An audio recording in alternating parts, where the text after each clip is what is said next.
Star hospital సుఖీభవకు తిరిగి స్వాగతం. మన దగ్గర మధుమేహంతో బాధపడే వాళ్లలో ఎక్కువగా చీము పొక్కులు, రాచపుండ్లు, ఫంగల్ ఇన్ఫెక్షన్లు కనిపిస్తూ ఉంటాయి. వీటి విషయంలో ఏం చేయాలో, ఎలాంటి జాగ్రత్తలు తీసుకోవాలో ఇప్పుడు తెలుసుకుందాం.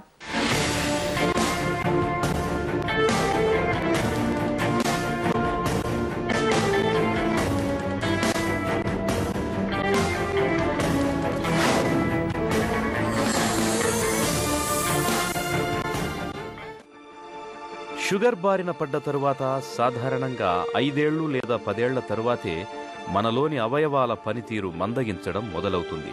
అయితే చర్మానికి మాత్రం షుగర్ జబ్బు రావడానికి ముందు నుంచే సమస్యల తాకిడి పెరుగుతుంది. మెడ మీద నలుపు కనిపిస్తుంది. దీన్ని మనలో చాలామంది ఆభరణాలతో వచ్చిన నలుపుగా భావిస్తారు. కానీ అన్ని సందర్భాల్లోనూ అలా అనుకోవడానికి వీల్లేదు. షుగర్ జబ్బు రాబోతున్నప్పుడు కూడా ఇలా మెడపై నలుపు మొదలవుతుంది. అలాగే చర్మం ముడతల్లో కూడా నలుపు కనిపిస్తుంది. మెడ మీద, చర్మంపై అక్కడక్కడ వేలాడే పులిపిర్లు కనిపిస్తాయి. తరచూ తామర వేధిస్తుంటుంది. ఇక స్త్రీలలో అయితే తరచూ గోరు చుట్టూ బాధిస్తుంటుంది. ఇవన్నీ షుగర్ జబ్బు రాబోయే ముందు కాలంలో చర్మంలో కనిపించే చిక్కులుగా చెబుతారు డాక్టర్లు. ఈ ఫంగల్ ఇన్ఫెక్షన్స్ ఎక్కువ అవుతున్నాయంటే ఒక్కోసారి మనం క్యాండిడియాసిస్ అని ఒక ఇది ఉంటుంది. అంటే మగవాళ్ళకి అంగం చర్మం కింద తెల్లటి పొరలాగా ఏర్పడుతుంది. ఆడవాళ్ళకి తెల్లబట్ట అంటుంటాం. తెల్లబట్ట అంటే తెల్లటి అది స్రవం కారుతూ ఉంటుంది ఆ మర్మాంగాల నుంచి. ఇది క్యాండిడియాసిస్ అంటాం. ఈ క్యాండిడియాసిస్ కూడా చాలా కామన్గా, అంటే ఫస్ట్ టైం ఒకసారి చూసినప్పుడు క్యాండిడియాసిస్ ఎవరికైనా ఉందంటే డయాబెటీస్ ఉందా అండి అని అడుగుతుంటాం అన్నమాట. చెకప్ చేయించుకున్నారా మీరు షుగర్ లెవెల్స్ అని అంటుంటాం. ఎందుకంటే అది one of the first symptoms అనమాట ఇన్ డయాబెటీస్. సో ఈ ఫంగల్ ఇన్ఫెక్షన్స్ వస్తాయి. అలాగే వైరల్ ఇన్ఫెక్షన్స్, అంటే వైరల్ ఇన్ఫెక్షన్స్ అంటే ఇప్పుడు హెర్పిస్ జాస్టర్ కానీ, హెర్పిస్ సింప్లెక్స్ కానీ, అలాగే వైరల్ వాట్స్ అంటే మనం పులిపిర్లు అంటాం, చేతులకు కానీ కాళ్ళకి కానీ వచ్చి పిలుపుళ్ళు కానీ, అలాగే చికెన్ పాక్స్ లాంటివి కానీ ఈ డయాబెటిక్ పేషెంట్స్లో కొంచెం ఎక్కువ వచ్చే అవకాశం ఉందన్నమాట. ఇంకొకటి ఎరిథ్రాస్మా అని, అంటే చంకలో ఆ ఫంగల్ ఇన్ఫెక్షన్ లాగానే కనిపిస్తుంది కానీ అది రౌండ్గా రెడ్ ప్యాచ్ లాగా కనిపిస్తుంది. అది బ్యాక్టీరియల్ ఇన్ఫెక్షన్. అవి కూడా చాలా కామన్గా చూస్తుంటాం. ఎరిథ్రాస్మా కూడా స్కిన్ మీద ఉండే సైన్స్ సిమ్టమ్స్ మనకు ప్రస్ఫుటంగా కనిపిస్తాయి కాబట్టి వెంటనే మనం వైద్యం చేయించుకోవచ్చు. అలాగే కిడ్నీ ప్రాబ్లం వెంటనే తెలవదు, మనకు హార్ట్ ప్రాబ్లం వెంటనే తెలవదు. కాబట్టి ఒక విధంగా చెప్పాలంటే స్కిన్ ప్రాబ్లమ్స్ మనం ఈజీగా చూస్తాం కాబట్టి దాన్ని నెగ్లెక్ట్ చేసుకోకుండా ట్రీట్మెంట్ తీసుకుంటే డయాబెటిక్ పేషెంట్స్ కాంప్లికేషన్స్ బారిన పడకుండా కాపాడుకోవచ్చు అన్నమాట.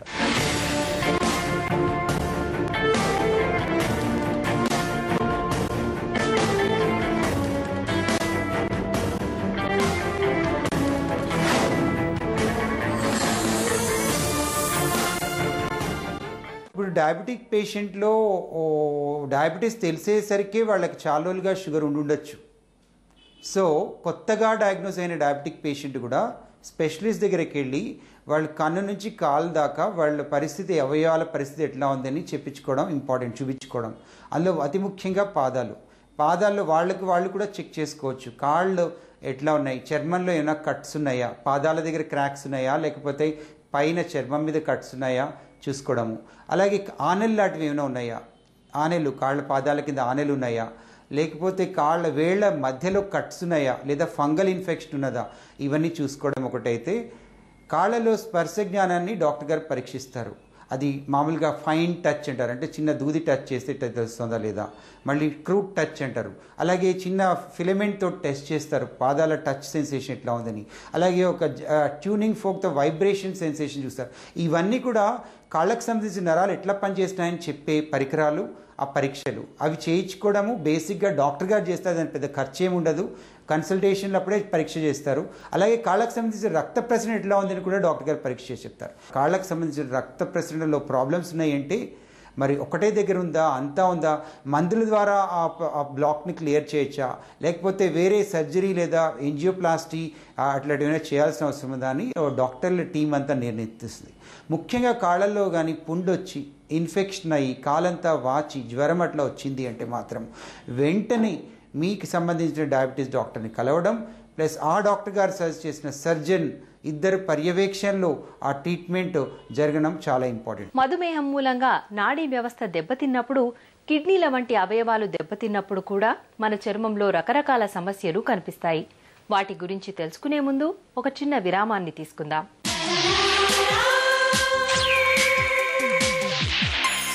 सुखी की भव